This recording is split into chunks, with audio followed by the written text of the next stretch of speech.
addition to calculating heart rate, the fact that distance on the ECG paper equates to time allows us to use the readout to time the duration of the major events of the cardiac cycle. We've seen that at a standard recording speed of 25 millimeters per second, 5 large squares corresponds to 1 second. Therefore, 1 large square corresponds to 1/5 of a second, and 1 small square to 0.04 seconds. There are a few numbers coming up now which you simply must learn.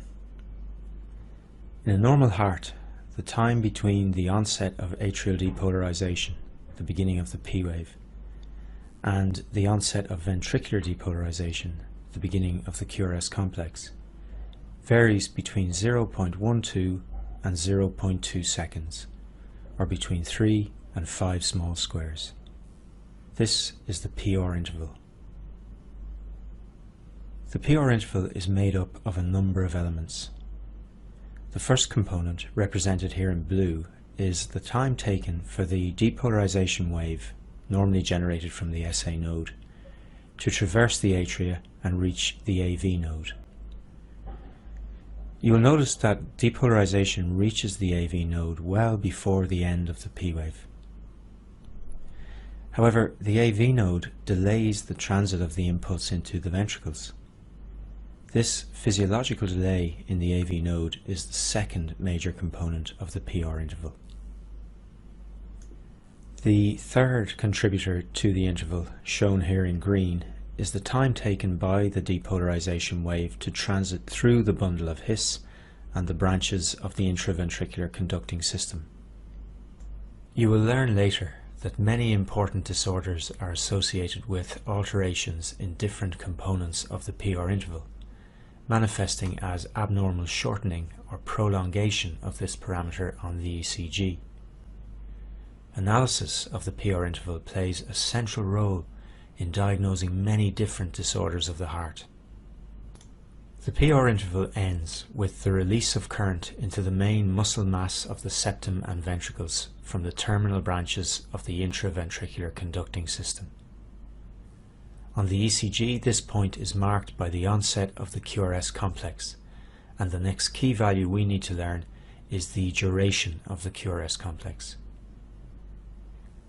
The duration of the QRS complex represents the time taken for ventricular depolarization to be completed following the release of depolarizing current from the conducting system. It also includes the time taken for the recording needle to return to baseline when the flow of depolarizing current in the ventricles has ceased. The conducting system of the ventricles is a highly specialized tissue capable of transmitting the depolarization wave rapidly around the chambers. Note therefore that with an intact conducting system, depolarizing current is delivered to all sectors of the ventricles in a very short time period, and ventricular depolarization of all regions of the chambers is complete within 0.12 seconds, that is, 3 small squares. A normal QRS complex is less than 3 small squares in width. You will learn later in this course that the width of the QRS complex is absolutely central to the ECG interpretation of life-threatening arrhythmias. You must remember this number. The duration of ventricular repolarization is also important in clinical practice. The time between the onset of ventricular depolarization and the end of ventricular repolarization, that is the beginning of the QRS complex and the end of the T wave on the ECG, is termed the QT interval. When the heart rate is 60 beats per minute, the QT interval should be less than 0.45 seconds in an adult male, with a slightly higher upper limit for adult females. These upper limits lie between 11 and 12 small squares on the ECG paper. It is important to realize, however, that the measured QT interval varies with heart rate, becoming shorter as the heart speeds up or longer when the heart slows down. Therefore, particularly at higher heart rates, it is possible to miss an underlying prolonged QT interval. The discussion which follows may seem academic, but it is important clinically. Abnormally slow ventricular repolarization, evidenced by a prolonged QT interval on the ECG, places patients at risk of fatal arrhythmias when treated with certain commonly used drugs. The ability to identify prolonged QT in these patients can lead to the use of alternative medications and avoidance of sometimes fatal arrhythmias. When faced with an ECG with a heart rate other than 60 beats per minute, to calculate the true underlying QT interval, referred to as the corrected QT interval, we use the formula shown on screen. The corrected QT interval is equal to the observed QT interval divided by the square root of the RR interval. The RR interval is the distance between the preceding R waves measured in seconds. This sounds horrendous, but it's pretty straightforward. Let's try and calculate the corrected QT interval on this readout from AVL.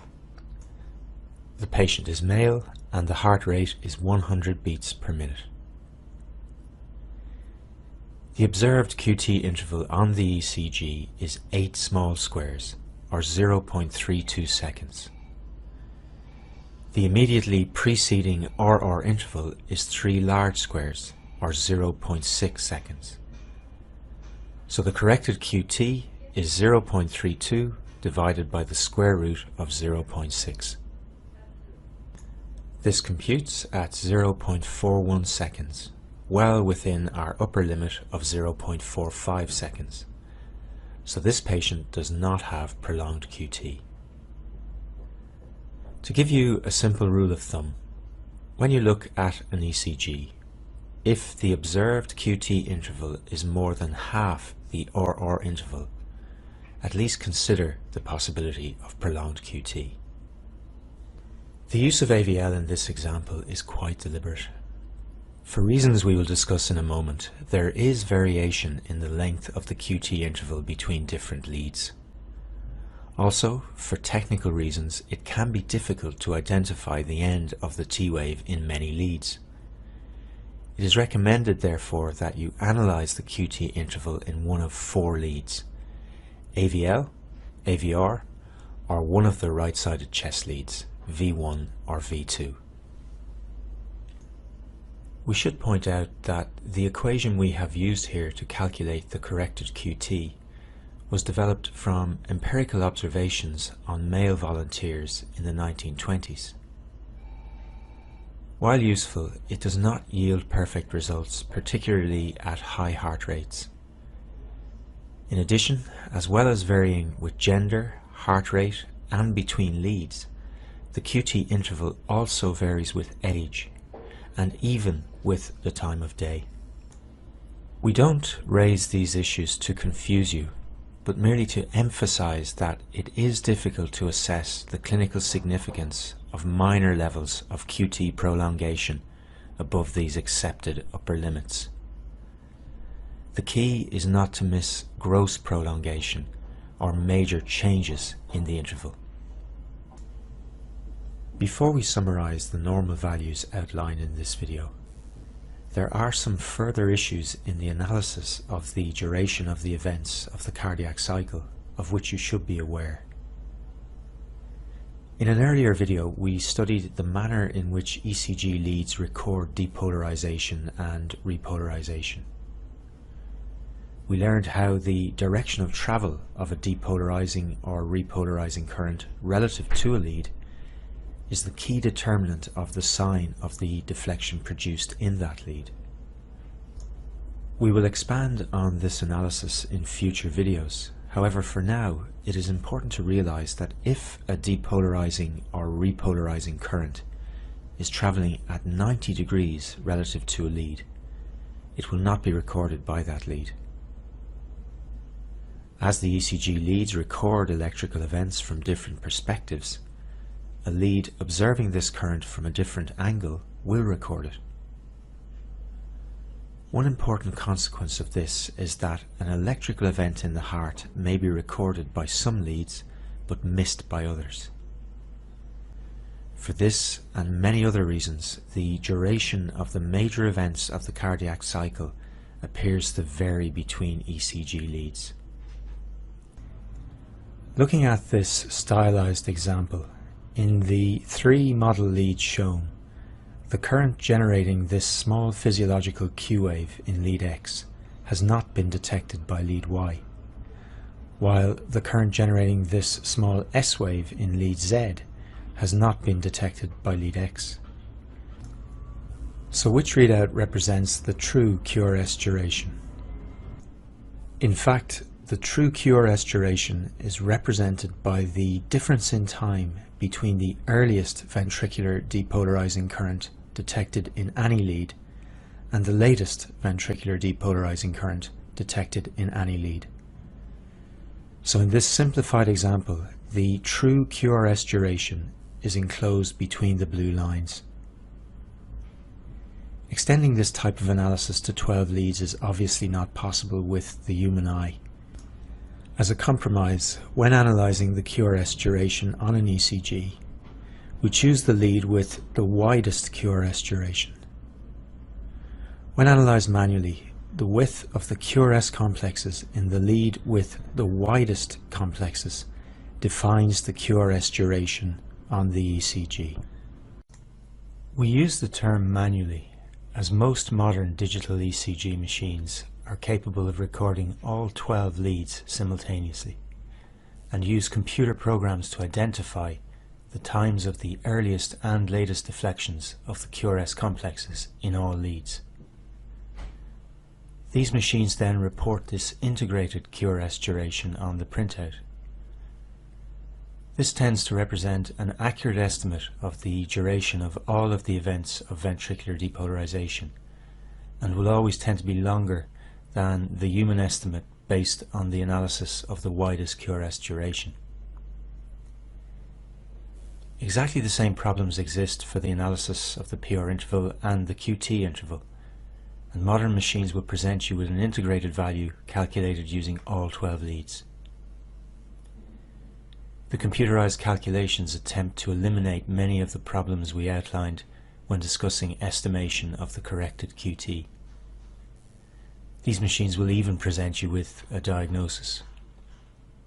So which set of values do you use, your own estimates or the computer's?